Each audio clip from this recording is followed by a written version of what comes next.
Gasparini, and welcome to this segment of PenVoice. I'm joined today by Larry Patterson, who is the city manager in San Mateo. Larry, welcome. Thank you very much. I appreciate the invitation. Lots of things happening in San Mateo. A lot of things happening in San Mateo. And we want to focus today on some of the projects that you think might have the most interest for not only your residents, but those of us in San Mateo County. Great.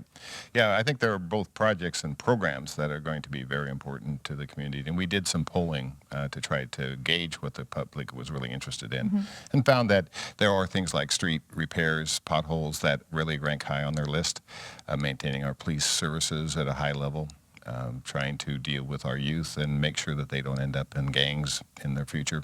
Those things tend to rank very high with our community. And those are the kinds of... As a former public works director, I'm sure that you're used to the potholes and sort of the infrastructure parts of city challenges. I was the public works director for 14 years, and a persistent problem was our inability to address our failed streets that are the ones that are in the worst condition. And that was frustrating to a community that really has lovely homes, but sometimes bordering on failed streets, and that's a bad combination. Right. So you in San Mateo just had an initiative, Measure L. We did. So tell us a little bit about what that will do for San Mateo, and describe it a little bit for our viewers. Measure L was adopted or passed by the voters in 2009. It was an 8-year measure, and it was really aimed at trying to help us bridge the most difficult times we had in San Mateo financially. It was the worst times I think anybody could remember. And what the measure did was to provide a 1/4-cent sales tax. That was a general tax that was available for use in a variety of different ways. And that, combined with some cost-saving measures from the city, was aimed at repairing our condition. We were, at the time, anticipating deficits of $7 to $9 million annually for a number of years. So what really happened is Measure L came in, helped us bridge that gap, help us get back up on our feet financially, and then to stabilize our budget. Right, and I know back in 2009, cities resolved those gaps in many different ways. Some went into reserves and now are at least trying to replenish reserves, in San Mateo went with the 1/4-cent sales tax. So you still have, if I do my math correctly, you've got 3 years left on. I would describe it probably as 2. 2, okay. Yeah. So that allowed you, as you said, to do some infrastructure repairs that you might not have. What beyond that now are you looking at as challenges with city and finances? First of all, we were able to, with the use of Measure L, to get our finances back in order, given that, and also a recovering economy has helped. And as a result, for example, we had 2 police officer positions that had to be frozen for a period of time because we just didn't have the funding for those positions. Those have now been filled, so we're kind of back to where we were. Right. What's really missing are the things that we've not been able to do for decades. Fixing the failed streets or the potholes, looking at addressing what is really a changing community with our police force. We have a community now that's over 100,000 in population, and yet our police force has remained relatively the same size. So those are the kinds of things, but we also have interest in advancing our parks and recreation programs, trying to provide after-school programs, addressing youth issues as a long-term strategy to try to make a better community. Right, and all cities now are sort of in budget mode and adopting their next fiscal year budget. So what do you think gave your council and you the most discussion points?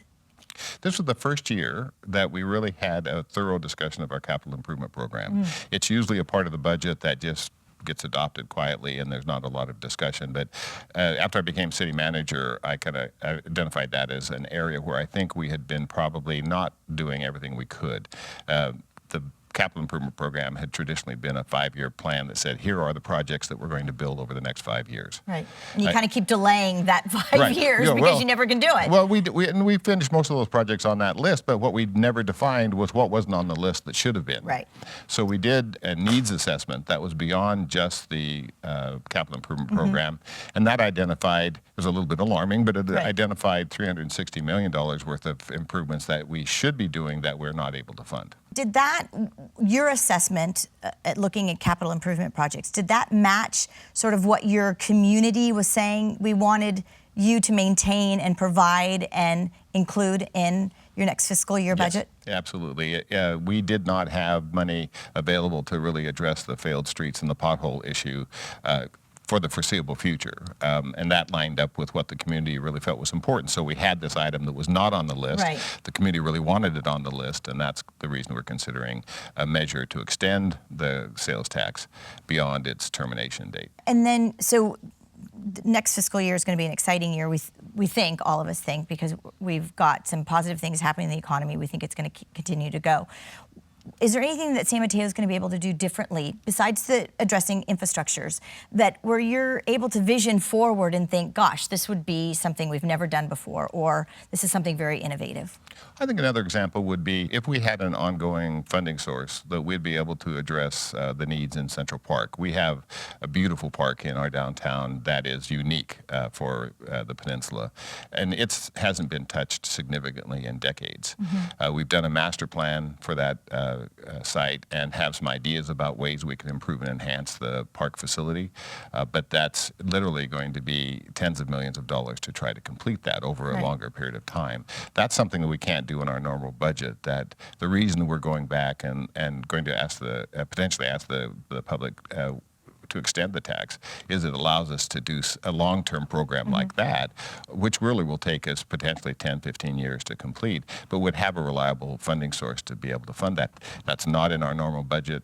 Parks and Rec projects are fairly scarce in our capital improvement program because they're all funded through the general fund. This would allow a change in that if we actually move forward with a sales tax measure. So now on the expenditure side, cities up and down the county and on the peninsula are looking at consolidated services, partnerships in various services. Has San Mateo been a part of any of those kinds of shared services? I think San Mateo is a leader in that area. We actually have a fire service now that serves the San Mateo, but also serves Foster City and Belmont. And that recently was advanced to include more than just the administration. So we had shared the battalion chiefs and the chief, fire chief in that area, but we've actually moved it into operations. And recently the truck was moved from Foster City into San Mateo to better be located for the service of the three communities. And that's been a marvelous success. And it's something that a little bit less rare we see on the public safety side, on the police side, but you're also doing some shared services with the county, as I understand. That's correct. And we also have been providing some dispatch services in the county. So it's an area, and it's probably an area where there's opportunity for additional work. It's a little bit more complicated with the nature of the police calls and the police activity, but it's another area where I think our police chief has been active in looking for opportunities to try to share those services. And I think, again, having your public works hat on, there's a lot of activity going on with in the public work arena with street sweeping and all sorts of things, looking at jurisdictions coming together and forming joint projects and shared partnerships for some of the infrastructure. In fact, while I was the public works director in San Mateo, we actually prepared a joint procurement for street sweeping services and actually included 7 cities within San Mateo in that within the county in that effort. And it was one of those where we looked at contracting those services as being a potentially more cost-effective way of providing the service. And some of the communities that were involved actually elected to move forward with that. Foster City, for example, does contract their street sweeping. And it's a topic for San Mateo that's still under consideration. I wanted the general public to understand that within cities and even the county, revenue that can be spent in ways in which that are that aren't already categorized, or the way in which you can raise what revenue, are very limited. Why you had to look at a sales tax generation measure. So what, I mean, I guess what I'm asking is explain to the public how difficult it is for cities to then raise additional revenue and have those open sources for general fund kinds of funding. Sorry. Very quickly, I think one thing is that since 1990, we've had $50 million removed from our budget by the state to try to balance their budget. So that makes it very difficult. But the sales tax happens to be an area in which 100% of the funds can stay local. That's one of the reasons we looked at it. And that's very important to the community, both to have local funds used locally, but also to have some oversight from the community on the projects and programs that we might consider moving forward. So it's a very tricky thing. Sales tax ends up being one of the most productive in terms of local improvement. improvements. Right. And San Mateo has certainly done it wisely. So thank you, Larry, for joining us. We're already out of time. Yep. And we want to say thanks to all of you joining us on PenVoice. And we'll see you next time.